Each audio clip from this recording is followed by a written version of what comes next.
Les secteurs d'une ville sont à un certain niveau lisibles, mais le sens qu'ils ont eu pour nous, personnellement, est intransmissible, comme toute cette clandestinité de la vie privée, sur laquelle on ne possède jamais que des documents dérisoires.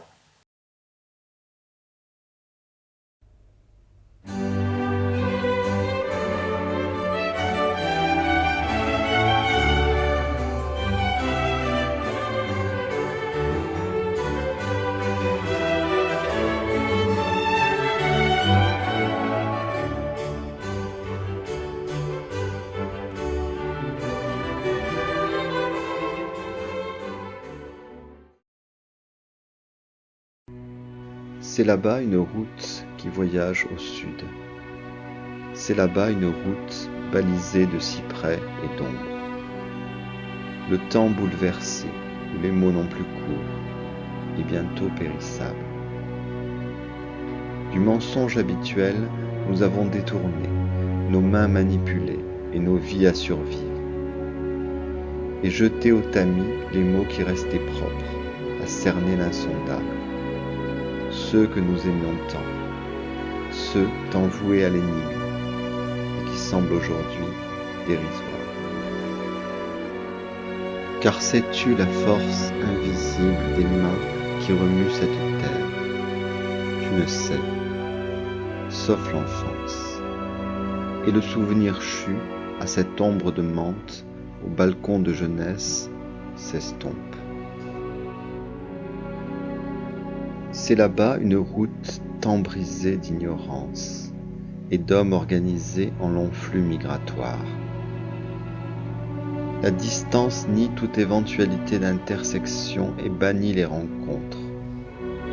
Cela empire d'heure en heure, car le futur magnifie la trajectoire et amplifie les contrôles aux aires de péage. La vidéosurveillance vaincra la prostitution, ainsi que toute pratique jugée dangereuse ou simplement immorale. Alors ce sera l'ère du voyeurisme légal. Alors nous jouirons du nouvel avènement de l'image subversive. Toute fiction dangereuse ne saurait être écrite, car trop d'histoires furent malhabilement racontées. Les seules images réelles sont visibles dans les salles de contrôle des supermarchés et des lieux de partance. Le film se situe dans l'œil du fonctionnaire qui imagine le film, de l'anxiété visible de l'homme en transit, de l'exiguïté propice de la cabine d'essayage. Le cinéma de télésurveillance exclut toute fiction, car elle n'y voit qu'une version dégénérée de l'existence. Cela, nul, sur la longue route, ne saurait l'ignorer, sous peine de survivre d'amusement et de distraction. La vidéosurveillance authentifie nos actes et constitue une preuve irréfutable de notre réalité. Elle augmente le champ des connaissances et des vérifications. Elle permet l'accès de tous au statut d'icône.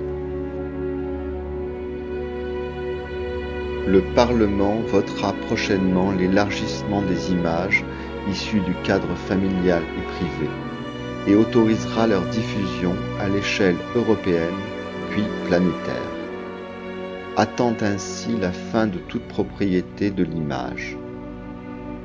Dans l'attente, nombreux ceux qui souffrent de n'être que des ombres, condamnés à errer dans les coursives de l'anonymat. C'est là-bas une route d'accélération et d'ivresse, entrecoupée d'une longue attente au fil de péage, de fatigue et de lettres, un avis de souffrance, de feux accidentels.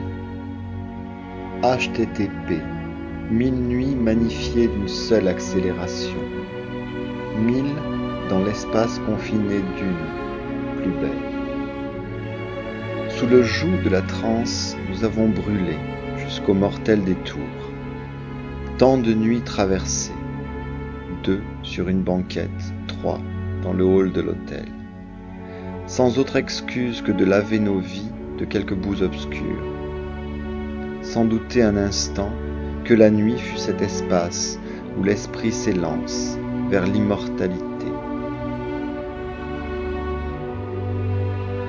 Une pierre que le soleil hérisse, comme autant de fragments d'une vérité plus forte, du bois mort qui moisit qu'une saison apporte.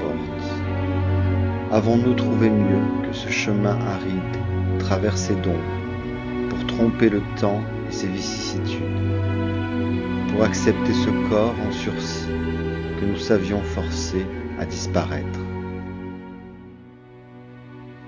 Car d'avoir enfin vécu à hâter l'imparable, participer au feu, espérer en secret à renaître à nouveau, avons-nous tant gagné notre place en ce monde?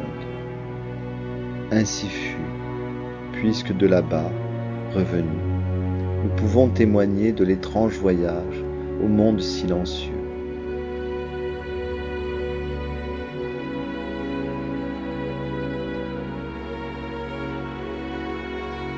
De ces collines éteintes, nos yeux virent les monts de glace, et regardant nos mains une dernière fois avant de glisser dans l'oubli, une question, une seule, nous hantait encore. Qui se souviendra de nous, visage du hasard, de nous, pauvres acteurs, des rôles dérisoires que nous avons si mal tenus?